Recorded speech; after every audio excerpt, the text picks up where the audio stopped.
رب العالمين، وأصلي وأسلم على سيدنا رسول الله صلى الله عليه وسلم، ثم أما بعد. أحبتي في الله، السلام عليكم ورحمة الله تعالى وبركاته. وبعد، حبيبنا سيدنا محمد صلى الله عليه وسلم، تخيل أنت أن آمنة أمه ماتت وهي بنت 20 عاما.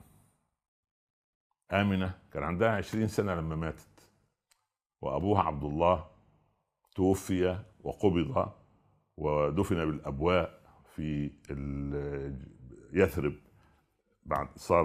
بعد وصول ابنه إليها بعد 53 سنة من هذا الحدث.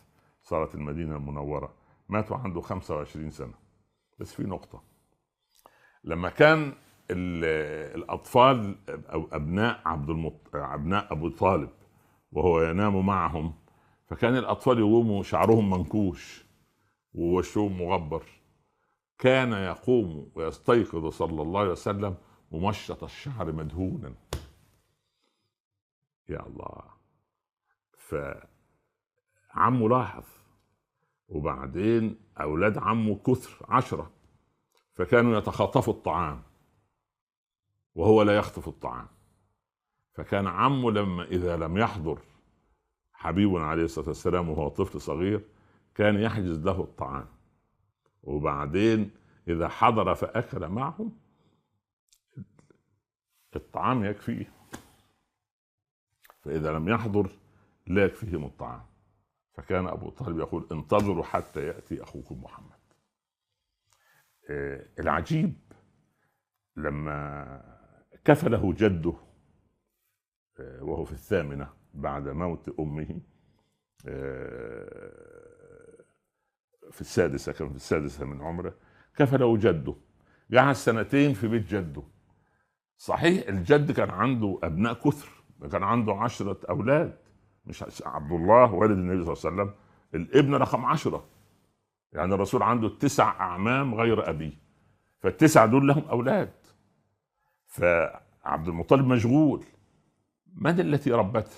لم يذكر في التاريخ للأسف، وده تقصير منا كدعاة وعلماء وفقهاء وشراح لحضارة الإسلام العظيم أن نبين هذه الجوانب.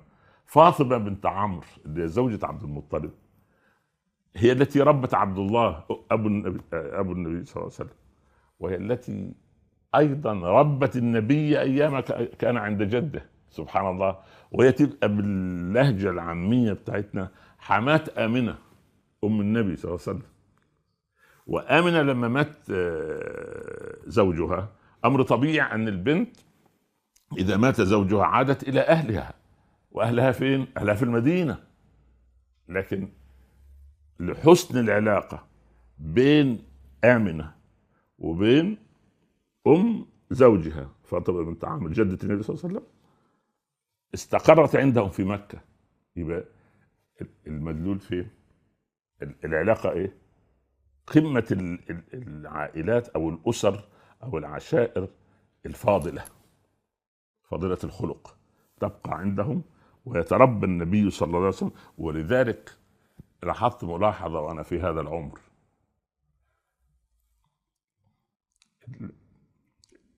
الحبيب صلى الله عليه وسلم سيدنا محمد سمى بنت فاطمة تيمنا بجدته، ملمح. يعني فاطمة هذه، وبعدين اللي تولت رعايته بعد ما انتقل من بيت جده لما مات إلى بيت عمه وعاش فيه 17 سنة أبو طالب، كانت زوج أبو طالب اسمها فاطمة بنت أسد، فتيمنا بالاثنين سمى بنت فاطمة. يعني يا من له الأخلاق ما تهوى العلا منها وما يعشق الكبراء، زانتك في الخلق العظيم شمائل يغرى بهن ويقول صلى الله عليه وسلم. والسلام عليكم ورحمة الله تعالى وبركاته.